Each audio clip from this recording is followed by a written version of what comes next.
Actors are now reinforcing the writers on the picket line in Hollywood. They're on strike to demand, in part, better compensation from the studios and the streaming giants.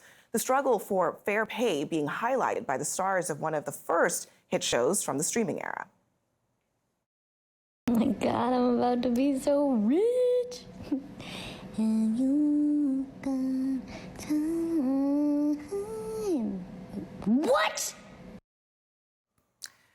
That was Kimiko Glenn, who played Brooke Soso on Netflix's Orange is the New Black. She earned just $27 on that residual check. You saw it there. Her frustration being echoed by many of her co-stars. Lea DeLaria telling The New Yorker, "I get $20. I would love to know, how much money did Ted Sarandos make last year?"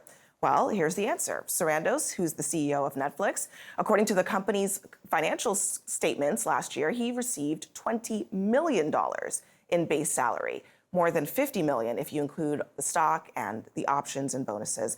Emma Miles, another Orange is the New Black alum, told The New Yorker, "When you're a kid, you have this idea. Once I'm on something that people actually see, I'll be rich." And you'll look around after being on that hit show and you're like, wow, I'm still in the same one-bedroom apartment. Was this how it's supposed to be? Now, Emma Miles and Lea DeLaria join me now. Emma, can you explain to the audience, first of all, what are residual checks, right? What are they supposed to be? And what does that financially look like for you once you've been on a show like Orange is the New Black? Okay, well, in terms of how our business works, residuals typically are paid out for network, cable, movies, and they're basically a share of the profits that come from the revenue from being on a network. So there's a lot of advertisement, there's a lot of money that comes with that. So the residuals for network they're a lot higher, like much higher. And we have certain bases in our contract that say that they have to be at a certain percentage. They have to be calculated that way.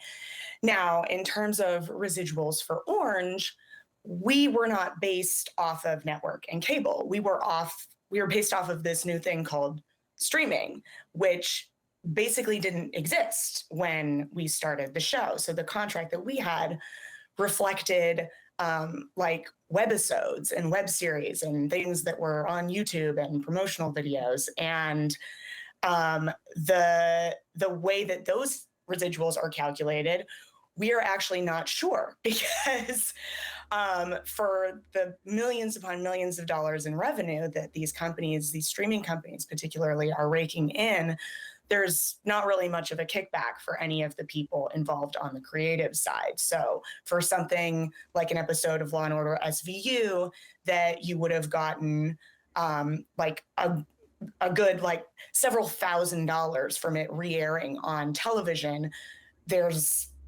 you get about, I don't know, $20 for people to be able to watch Orange, all 5 seasons of Orange in perpetuity. And that's a pretty big discrepancy. Yeah. I mean, the number of people watching on streaming services is sort of like a black box. The streamers don't necessarily want transparency about that. But Lea, you said that there was this accidental moment of clarity from Netflix CEO Ted Sarandos, because he compared Orange is the New Black, which was a groundbreaking show in so many ways, to the other hit show, Game of Thrones. What did that tell you? Well, we were all at a party when Ted said that we were bigger than Game of Thrones, and we were all, it was, we were a very tight-knit cast. We hung out a lot, and we were all kind of hanging out together, and he made that statement, and it was a complete aha moment for everyone at that party. We all just looked at each other, and of course, give me the money. Where's the money? I'm still living in my Bushwick apartment. Where's the money? I mean, it's a really good question. Look, the stars, Emma, of Orange is the New Black they really did become famous. And as you noted in your comments to The New Yorker, when you're famous and people are stopping you on the street and you go home and you pick up that check and it says $20, what does that feel like? I mean, it feels like crap. Well, yeah.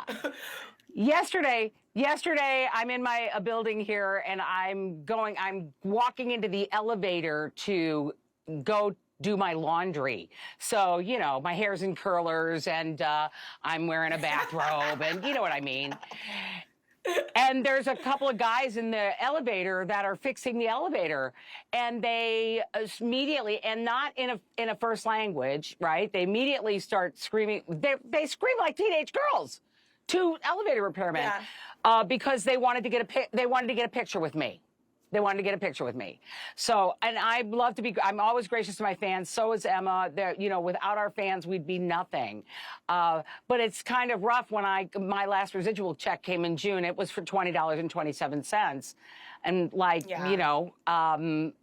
every time I have to stop and get my picture taken, that's 20 times a day.